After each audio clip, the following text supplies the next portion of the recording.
He made it back to the room. She didn't. That's the part no one can explain, because just a few hours earlier they were seen together, walking toward the same place, at the same time, with nothing appearing out of the ordinary. There were cameras. There were people around. There was a clear sequence of events. And then, there wasn't. Somewhere between that moment and the morning, the timeline breaks.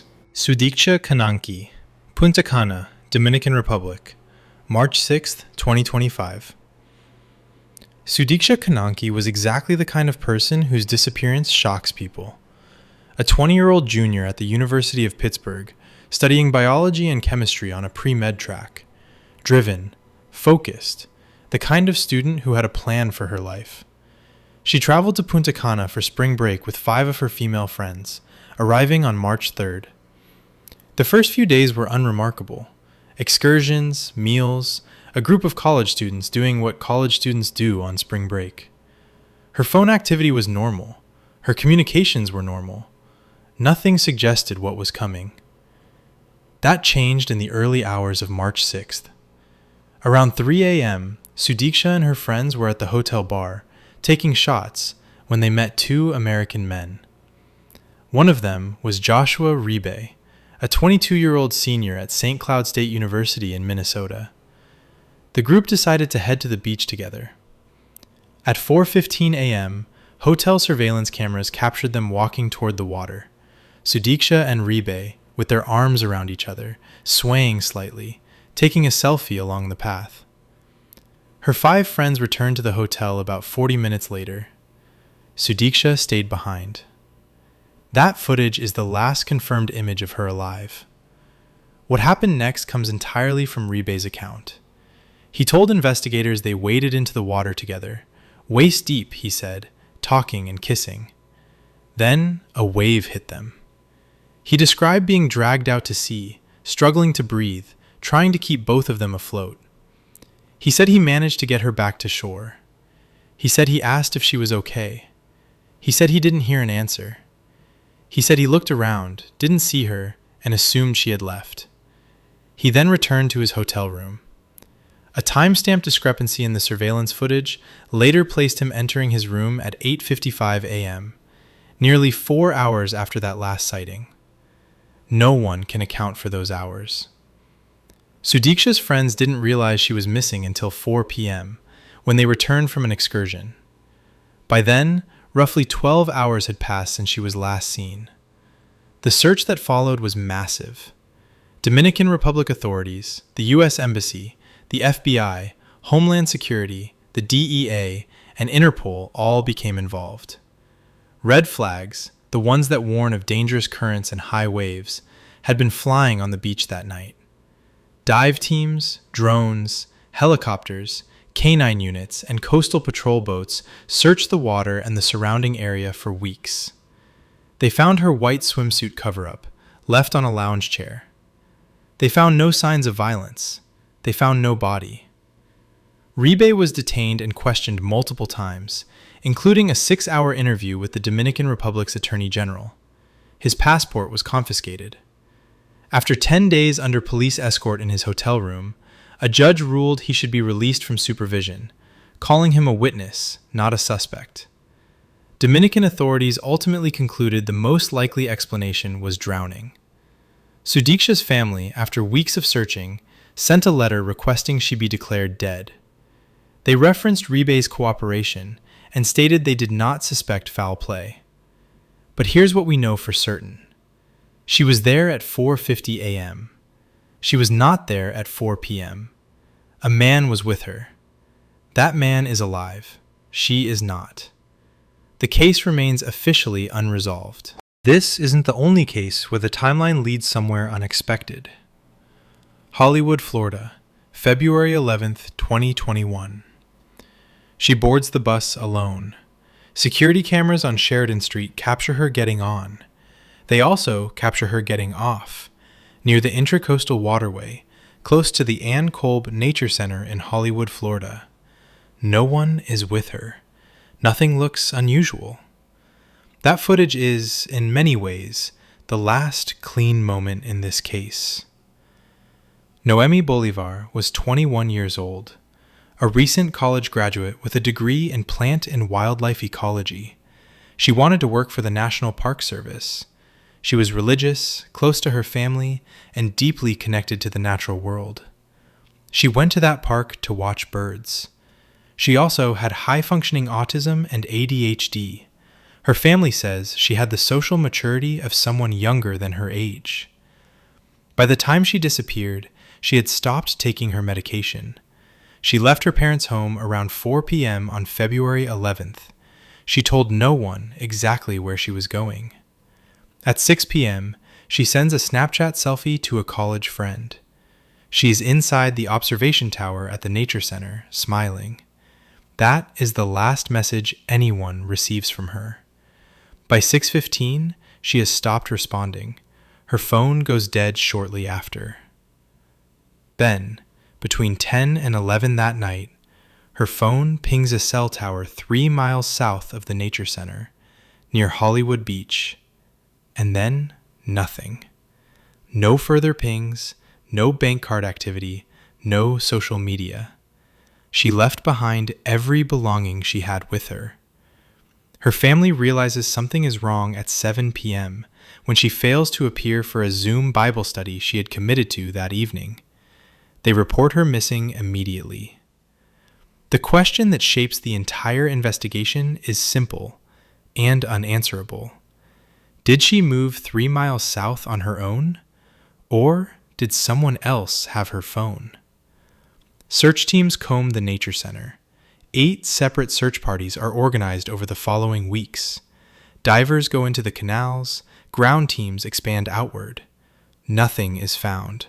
Not a piece of clothing, not a footprint, not a single physical trace. Investigators do not suspect foul play, but the absence of a theory is not the same as an answer. A family friend believes she was targeted, pointing to the fact that she had recently been rejected for an internship she badly wanted. She was vulnerable that day, this person said. She may have been easier to approach than usual. As of 2026, Noemi Bolivar has been missing for over 4 years. Her bank card has never been used. Her family has never stopped looking. The phone signal moved, but no one knows who or what was carrying it. In the next case, a body is found, but the questions don't stop there. These cases don't stay frozen in time. New details surface, timelines shift, and when they do, they change everything. Subscribe and follow that process as it unfolds. Sally Allan, Ponteland, England. Boxing Day, 2015. Sally Allan disappeared on Boxing Day, December 26, 2015, from her home in Ponteland, a quiet village in the north of England. She was 59 years old, a mother of 3, described by her family as warm, loving, and the kind of presence whose absence makes a room quieter. What followed her disappearance was an extraordinary community effort. Her husband Gordon, her 3 adult children, friends, and complete strangers joined the search, distributing flyers and scouring the region. CCTV footage and witness accounts later revealed that Sally had walked approximately 11 miles from her home. She had been moving east toward the River Tyne. On February 3, 2016, more than 5 weeks after she vanished, her body was recovered from the water near Riverside Quay at Tyne Dock West in South Shields. An inquest was held. The forensic pathologist's conclusion was that the cause of death was consistent with drowning, and there was no evidence of third-party involvement, but the coroner recorded an open conclusion, because of a note. After Sally disappeared, her family found a handwritten note in her handbag. It read, "I am sorry. I just can't go on. Please look after each other. You deserve happier times than I can give you." The note had no date on it. Nothing could confirm when it was written or whether it related to that specific day. The coroner said he could not be certain of her intentions. He could identify her body, the location, and the date of death, but he could not say, beyond reasonable doubt, how she came to be in that river. Her family has spoken publicly about their wish that people better understand the signs of mental health struggles, noting that Sally had some anxiety, though nothing that had stood out to those around her as a serious concern. She had been good at masking it, her husband said later. Nearly £18,000 was raised in her memory for the mental health charity Mind. The question of what Sally was thinking on that 11-mile walk, and exactly what happened when she reached the riverbank, remains unanswered. The next case took nearly 3 years to reach an answer, and it only happened because one group of people refused to give up. Waratah, Tasmania, Australia. Channel, June 17th, 2023. Celine Cremer was 31 years old, Belgian-born, and had been living in Tasmania for 6 months when she disappeared. She was about to move to Victoria. She had plans, a timeline, a next chapter. That week was supposed to be her last in Tasmania. On June 17th, 2023, she set out for a solo hike near the Philosopher Falls, a well-known trail in the island's remote northwest. Her car was parked at the Falls car park. That detail matters because it tells us she arrived. She entered the trail, and then the confirmed timeline ends. Her family reported her missing on June 26th.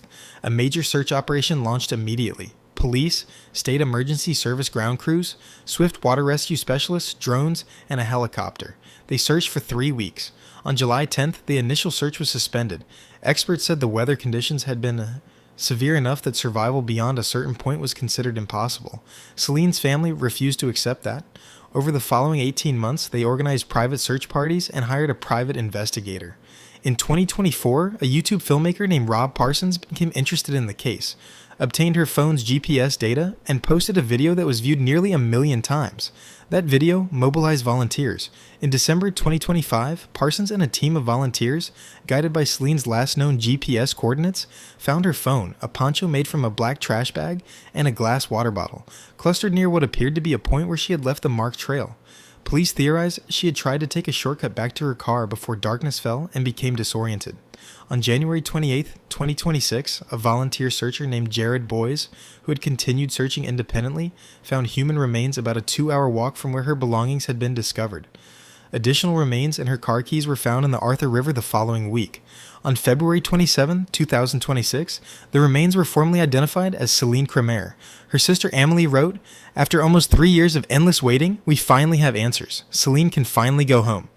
The cause of death has not been publicly confirmed, but police found no evidence of foul play. The prevailing theory is that she became lost off trail, in deteriorating weather, in one of the most unforgiving wilderness environments in Australia. She was found because her family never gave up, because strangers on the internet watched a YouTube video and drove to Tasmania, because one man kept searching when everyone else had stopped. That at least is an answer. 4 people, 4 different countries, 4 completely different sets of circumstances. A college student on a beach at dawn, a nature-loving young woman who stepped off a bus, a mother who walked 11 miles and never came home, a hiker who left the trail. What they share isn't a cause, it isn't a culprit, it's a gap. Every single one of these cases has a clear, documented last moment, and then a void where the explanation should be. Investigators built timelines, deployed resources, followed every lead. And in most of these cases, they still don't have the complete picture. That's what makes missing persons cases uniquely haunting. It's not always that something went wrong in a dramatic, visible way. Sometimes it's quiet. Sometimes the last image is a selfie on a beach path, or a Snapchat from inside an observation tower, or a note without a date, and then nothing. In Celine Cremer's case, 3 years of nothing was finally broken. By a YouTuber, by volunteers, by one man who wouldn't stop walking through the bush. That's worth remembering, because in some of these other cases, the answers might still be out there. If you follow cases like this, subscribe. We track new developments as they happen, because sometimes the missing piece shows up when no one expects it. And if you know something about any of these cases, the relevant law enforcement contacts are listed in the description below. These people had names, they had plans, they had people waiting for them. We don't forget that.